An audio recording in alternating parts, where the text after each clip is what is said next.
मानव शरीर एक अनमोल मशीन है। इसे सही देखभाल, संतुलित आदतों और सकारात्मक मानसिकता के साथ लंबे समय तक सक्रिय, ऊर्जावान और स्वस्थ रखा जा सकता है। 100 वर्ष तक स्वस्थ रहने का रहस्य केवल दवाओं में नहीं है, बल्कि जीवन शैली की छोटी छोटी आदतों और मानसिक शक्ति, प्रकृति के साथ सामंजस्य और नियमित अनुशासन में छिपा है। क्या आप जानते हैं इस दुनिया का सबसे बड़ा आदमी 116 साल का है। तो गाइस, हमें अपनी छोटी छोटी आदतों को बदलकर हम भी इतनी लंबी ज़िंदगी पा सकते हैं। एक आदमी की उम्र 100 साल तक बताई गई है, पर वो अपनी आदतों में छोटी छोटी गलतियां ऐसी कर लेता है, जैसे खान पान या अपनी जीवन शैली को बहुत ही गंभीर बना देता है, जिसकी वजह से उसको कई बीमारियां लग जाती हैं और 50-60 साल की उम्र में ही वो मृत्यु को प्राप्त हो जाता है। तो इसलिए गाइस, हमें अपनी आदतों को बदलना चाहिए। तो वे आदतें कौन सी हैं? जैसे थाली का 50% हिस्सा हरी सब्जियों और फलों से भरना चाहिए। हमें साबुत दालें, अनाज, बीन्स, नट्स को अपनी रोज़मर्रा के आहार में शामिल करना चाहिए और हमें हल्का भोजन करना चाहिए। खाने से पहले और बाद में 10-10 मिनट पैदल चलना बहुत ही लाभकारी होता है। पैकेज और प्रोसेस फूड को अपनी डाइट में शामिल बिल्कुल भी नहीं करना चाहिए।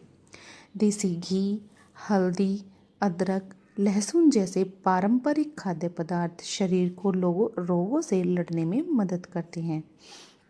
हमें दिन भर पर्याप्त पानी पीना शरीर के हर अंग की कार्यक्षमता को बढ़ाता है। तेज चलना, योग, ताई ची, हल्का स्ट्रेचिंग, सूर्य नमस्कार, साइकिलिंग सबसे अच्छे विकल्प होते हैं। उम्र बढ़ने के साथ मांसपेशियां ढीली पड़ जाती हैं, इसलिए हल्के स्ट्रेंथ एक्सरसाइज बेहद ज़रूरी हैं। योग, श्वास प्राणायाम और ध्यान से शरीर व मन दोनों संतुलित रहते हैं। ध्यान, गहरी सांसें, प्रकृति में समय बिताना तनाव को कम करते हैं। अनावश्यक चिंता को हमें छोड़ देना चाहिए। खुशी, दयालुता दीर्घायु के मुख्य तत्व हैं। पढ़ना, लिखना, नई भाषा, कोई कला, ये दिमाग को हमेशा एक्टिव रखते हैं। रोज 6-7 घंटे गुणवत्तापूर्ण नींद शरीर के हर अंग को पुनर्जीवित करती है। तो गाइस, ये सारे नियम हमें अपनी जीवन शैली में अपनाने चाहिए। तो हम एक एक करके उनके बारे में बात करते हैं। तो सबसे पहला है, हमें स्ट्रेस फ्री रहना चाहिए। आज की तेज रफ्तार जिंदगी में तनाव होना स्वाभाविक है, लेकिन उसे नियंत्रित करना हमारे हाथ में है। एक शांत, संतुलित और तनाव मुक्त जीवन जीने के लिए कुछ सरल आदतें अपनानी होती हैं, जैसे गहरी सांसों का अभ्यास। तनाव आने पर 1-2 मिनट गहरी सांस और धीमी धीमी सांसें लें। यह तुरंत मन और शरीर को शांत करता है। अपने मन की बात कहें। मन की बात दिल में दबाए रखने से तनाव बढ़ता है।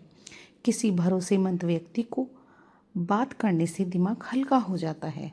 रोज 15-20 मिनट सिर्फ अपनी पसंद की चीज़ें करें, जैसे किताब पढ़ना, संगीत सुनना, टहलना या जो भी तुम्हारा कोई शौक हो वो हमें करना चाहिए। एक साथ कई काम करने के बजाय एक एक काम को पूरा करना चाहिए। प्राथमिकता तय करें, जैसे ज़रूरी और कम ज़रूरी काम अलग अलग रखें। जो ज़रूरी हो उसको पहले करें और बाकी को बाद में करें। फालतू की टेंशन मत लें। कुछ मिनट पेड़ों, हवा, सूरज की रोशनी और खुले आसमान में बिताएं। प्रकृति आपके तनाव को बिना बोले दूर कर देती है। इसके लिए हमें व्यायाम, योग, स्ट्रेचिंग, तेज चलना, कोई भी क्रिया हम कर सकते हैं। एक्टिव शरीर तनावरोधी हार्मोन बनाता है। तो गाइस, सेकंड वन है नेचुरल मूवमेंट करना। हमारा शरीर कृत्रिम मशीन नहीं है, यह प्रकृति के साथ तालमेल में चलने के लिए बना है।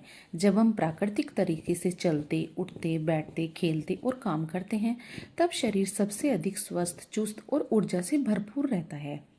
इसको ही हम नेचुरल मूवमेंट कहते हैं, जैसे पैदल चलना, दौड़ना, झुकना, बैठना, नीचे से चीज उठाना, पेड़ पौधों के बीच चलना, खेलना कूदना, चढ़ना, संतुलन बनाना, ये सभी क्रियाएं शरीर को स्वाभाविक रूप से मजबूत और एक्टिव बनाती हैं। इसके लिए हमें क्या करना चाहिए? हमें जहाँ संभव हो वहाँ पैदल चलना चाहिए, लिफ्ट की जगह सीढ़ियों का उपयोग करना चाहिए, हर 2-3 मिनट में खड़े होकर घूमना चाहिए।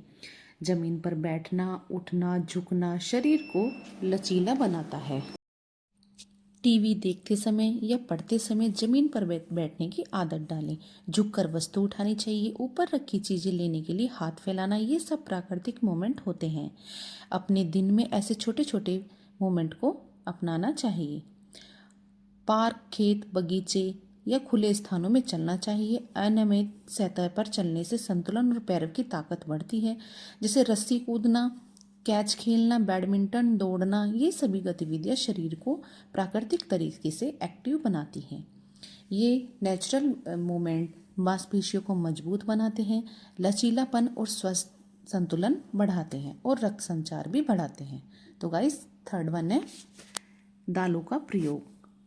दाल भारतीय भोजन का एक महत्वपूर्ण हिस्सा है। यह पौष्टिक, स्वादिष्ट और आसानी से पचने वाला आहार है।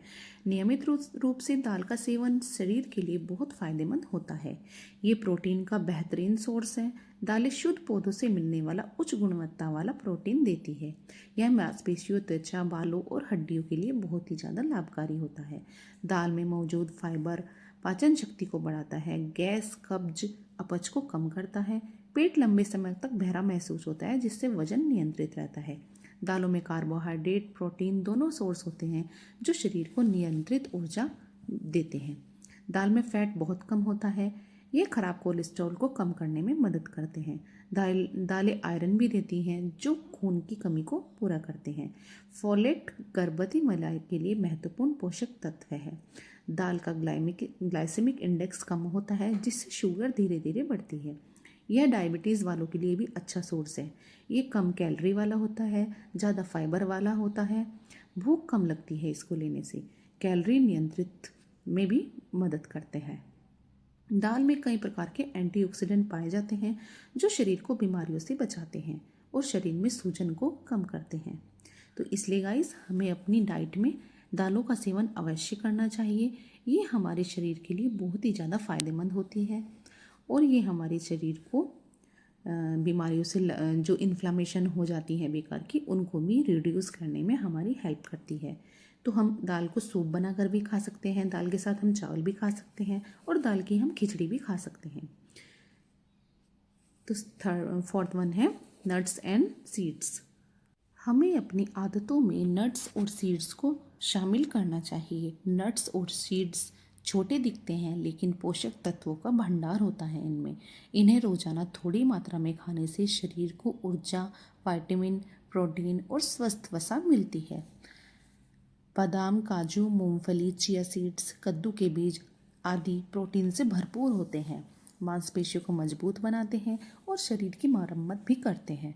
नट्स और सीड्स में ओमेगा 3 फैटी एसिड और मोनो अनसैचुरेटेड फैटी एसिड भी होते हैं जो दिल को मजबूत रखते हैं और ख़राब कोलेस्ट्रॉल को कम करते हैं।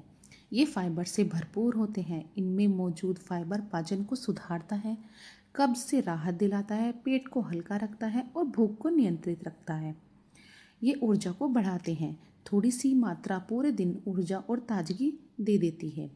छात्रों और कामकाजी लोगों को, व्यस्त दिनचर्या वालों के लिए ये बेहतरीन उपयोग होता है। बादाम, अखरोट, फ्लैक्सीड, चिया सीड्स दिल की नसों को स्वस्थ रखते हैं, ब्लड प्रेशर और कोलेस्ट्रॉल को नियंत्रित करने में मदद करते हैं। बादाम और अखरोट को ब्रेन फूड माना जाता है। ये स्मरण शक्ति, फोकस और मानसिक स्पष्टता में सुधार करते हैं। ये वजन नियंत्रित में भी मदद करते हैं। फाइबर और प्रोटीन भूख को कम करते हैं, भोजन की अत्यधिक क्रेविंग को घटाते हैं। ये इनमें बहुत सारे एंटीऑक्सीडेंट गुण पाए जाते हैं। नट्स और सीड्स में इस तरह जो शरीर में सूजन हो जाती है उसको कम करने में मदद करते हैं और ये हमारे इम्यून सिस्टम को भी मजबूत बनाते हैं और हमारी बीमारियों से भी बचाव करते हैं। ये त्वचा और बालों के लिए भी बहुत ज़्यादा उपयोगी होता है। तो लास्ट वन है फास्टिंग। फास्टिंग यानी कुछ समय के लिए भोजन से विराम देना। यह केवल धार्मिक परंपरा नहीं है, बल्कि शरीर को आराम और मरम्मत करने का अवसर देने का प्राकृतिक एक तरीका है। सही तरीके से किया गया फास्टिंग अनेक स्वास्थ्य लाभ देता है। लगातार काम करने वाले पाचन तंत्र को फास्टिंग से आराम मिलता है। इससे पाचन शक्ति बेहतर होती है और पेट बहुत हल्का महसूस होता है। ये शरीर की सफाई करता है, शरीर को डिटॉक्स करने में हमारी मदद करता है। उपवास के दौरान शरीर अनावश्यक टॉक्सिन्स को बाहर निकालता है, त्वचा साफ होती है और एनर्जी बढ़ती है। ये वजन कम करने में भी सहायक होता है। फास्टिंग से कैलोरी कम होती है और शरीर जमा हुई चर्बी का उपयोग करने लगता है, जिससे वजन प्राकृतिक रूप से घटता है। फास्टिंग में ब्लड शुगर धीरे धीरे स्थिर होती है। यह डायबिटीज़ प्रबंधन में सहायक माना जाता है। ये इम्यून सिस्टम को मजबूत बनाता है। सही तरह का फास्ट शरीर में नई कोशिकाएं बनाने की ऑटोफेजी को बढ़ाता है। इसमें रोग प्रतिरोधक क्षमता बेहतर होती है। ये दिल के फायदे के लिए भी बहुत ही ज़्यादा फायदेमंद है। उपवास से खराब कोलेस्ट्रॉल और ट्राइग्लिसराइड कम होते हैं। इससे हृदय संबंधी जोखिम कम हो जाता है। ये मानसिक स्पष्टता और शांति भी प्रदान करते हैं। फास्टिंग के दौरान दिमाग हल्का लगता है, फोकस बेहतर होता है और तनाव नकारात्मकता कम होती है। उम्र बढ़ने की प्रक्रिया धीमी हो जाती है। फास्टिंग कोशिकाओं की मरम्मत करता है और सूजन को कम करता है। इससे एंटी एजिंग प्रभाव को देखा जाता है। भूख को समझना आसान होता है। मन से खाने के बजाय सच में भूख लगने पर खाना सीखने में मदद मिलती है। तो फास्टिंग के प्रकार कौन कौन से होते हैं, जैसे इंटरमिटेंट फास्टिंग या water fasting, fruit fasting, Ekadashi आंशिक उपवास, सप्ताह में एक दिन का उपवास। फास्टिंग करते समय हमें क्या सावधानी रखनी चाहिए? बहुत भूखा या कमज़ोर महसूस हो तो उपवास ना करें। पर्याप्त मात्रा में पानी पीते रहें। गर्भवती महिलाएं, बुजुर्ग, डायबिटीज़ या अन्य गंभीर बीमारी वाले लोग डॉक्टर की सलाह से ही फास्टिंग करें। फास्टिंग शरीर और मन दोनों के लिए बेहतरीन उपाय है। ये पाचन को सुधारता है, वजन नियंत्रित करता है, ऊर्जा बढ़ाता है और शरीर की अंदरूनी मरम्मत भी करता है। नियमित और संतुलित रूप से किया गया उपवास लंबे समय तक स्वास्थ्य को बेहतर बनाए रखता है। तो गाइस, अगर ये हम 5 चीज़ें अपनी लाइफ में अपना लें तो हमारी उम्र 60 साल के बजाय 100 साल भी हो सकती है। तो हमें अपनी जो मैंने ये 5 आदतें बताई हैं, इनको हमें अपनी डेली हैबिट में शामिल करना चाहिए। तो ये 5 आदतें कौन सी हैं? सबसे पहला है नेचुरल मूवमेंट, फिर है दालों का प्रयोग, नट्स एंड सीड्स का प्रयोग, और फास्टिंग, और अपने आप को स्ट्रेस फ्री रखना। तो गाइज़, हमें ये 5 आदतों को अपनी दिनचर्या में शामिल करना चाहिए, जिससे हमारी उम्र को बढ़ावा मिलता है और हमारे शरीर बीमारियों से रहित हो जाता है। तो गाइज़, आपको मेरी ये वीडियो कैसी लगी है कमेंट करके ज़रूर बताना, और नेक्स्ट वीडियो मुझे किस टॉपिक के ऊपर बनानी है ये भी आप मुझे कमेंट करके ज़रूर बताना। तो मिलते हैं हम नेक्स्ट वीडियो में। Till then, bye bye, stay beautiful always.